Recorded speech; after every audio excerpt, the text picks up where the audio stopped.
ஸ்லாங்கூரை சேர்ந்த நிறுவனம் ஒன்றின் இயக்குனர் அந்நிய செலாவணி மோசடியில் 5.5 மில்லியன் ரிங்கெட்டை பறிகொடுத்துள்ளார். 42 வயது அந்நபர் தனது ஊழியர்களுக்கு சம்பளம் வழங்குவதற்காக ரிங்கெட்டை வியட்நாமிய நாணயமான டாங்கிற்கு மாற்ற முயன்றபோது அப்பணத்தை இழந்ததாக ஸ்லாங்கூர் போலீஸ் தலைவர் டத்தோ உசேன் ஒமார் கான் கூறினார். பாதிக்கப்பட்டவர் ஏற்கனவே சிறிய தொகைகளை உட்படுத்திய நாணய மாற்றங்களுக்கு தமக்கு உதவியவரான சரவாக் மீரியை சேர்ந்த ஒருவரை அணுகியது விசாரணையில் தெரியவந்தது. இந்நிலையில் மார்ச் மாத இறுதியில் 6.5 மில்லியன் ரிங்கெட் தொகையை அவர் மாற்ற விரும்பியுள்ளார். ஆனால் கிடைத்ததோ வெறும் 9 லட்சம் ரிங்கெட் மதிப்புள்ள வியட்நாமிய டாங் மட்டுமே. கொடுக்கப்பட்ட 7 வங்கி கணக்குகளுக்கு 15 தடவையாக பணத்தை போடுமாறும் அவர் கேட்டுக் கொள்ளப்பட்டார்.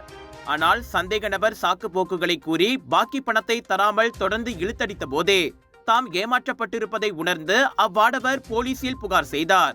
இந்நிலையில் நாணய மாற்றம் என வரும்போது பேங்க் நகாரா மலேசியாவிடம் பதிந்து கொண்டுள்ள நிறுவனங்களுடன் மட்டுமே பரிவர்த்தனையை வைத்துக் கொள்ளுமாறு டத்தோ உசேன் மீண்டும் நினைவுறுத்தினார். முதலீட்டு பணத்தை மீட்க முடியவில்லையா?